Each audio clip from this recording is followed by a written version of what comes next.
राधे राधे दोस्तों।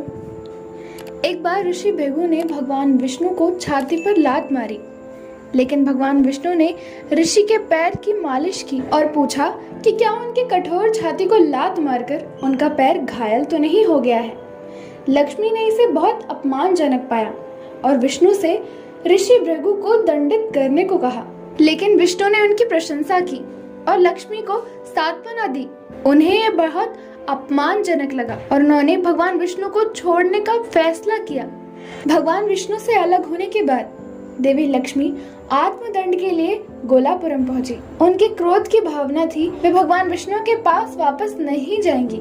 लक्ष्मी के ना होने से संसार अंधेरे में डूबने लगा, इसलिए दुनिया को अंधेरे से बचाने के लिए ऋषि नारद ने लक्ष्मी से मुलाकात की और उनसे उस घटना के बारे में बताया जो भगवान विष्णु के बैकुंठ से वैकुंठ जाने के बाद हुई थी। नारद ने उनसे पूछा कि क्या वे वास्तव में समुद्र वैकुंठ को छोड़कर जंगल में पीड़ित होने के लायक हैं और कब तक वे तपस्वी की तरह जंगल में तपस्या करती रहेंगी। उन्होंने कहा, मेरे पति विष्णु मुझे सांत्वना देने लगे, कुछ नहीं किया। वे ऋषि भृगु को श्राप दे सकते थे और मेरे सम्मान की रक्षा कर सकते थे, लेकिन उन्होंने उनकी प्रशंसा की और मुझे सांत्वना दिया। उन्होंने वैकुंठ वापस जाने से इनकार कर दिया और कहा, जब तक भगवान स्वयं नहीं आते और अपने अपमान ठीक नहीं करते वे वापस नहीं जाएंगे।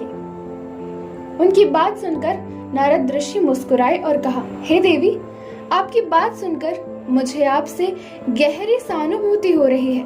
आपके प्रभु को कोई असुविधा नहीं है, वे अपनी जिंदगी अच्छे से गुजार रहे हैं। उन्होंने दोबारा शादी कर ली है और खुशी खुशी अपनी पत्नी के साथ समय बिता रहे हैं, लेकिन आप ही यहाँ दंडनीय जीवन जी रही हैं। जैसे ही लक्ष्मी को विष्णु के दूसरे विवाह के बारे में पता चला, वह रो पड़ी और गहरे दुख में पड़ गई, क्योंकि वह उम्मीद कर रही थी कि विष्णु आकर उन्हें अपने साथ ले जाएंगे। लेकिन उनकी उम्मीदों के विपरीत ऐसा लग रहा था कि प्रभु उन्हें पूरी तरह से त्याग चुके हैं।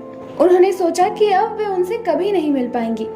बाद में वे नारद के पास गईं और उनसे पूछा, क्या तुम मेरे साथ मजाक कर रहे हो?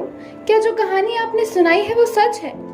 श्री नारद ने कहा, यह मजाक का वक्त नहीं है, वे जो कह रहे थे सब सच है। रास्ते में देवी लक्ष्मी ने भगवान विष्णु की नई पत्नी और उनके वंश के बारे में पूछताछ की, लेकिन नारद ने उत्तर दिया, आप उनसे व्यक्तिगत रूप से मिल रही हैं, आप उनसे सब कुछ पूछ सकती हैं। तीसरे व्यक्ति से पहले भगवान विष्णु को आपको उत्तर देना चाहिए।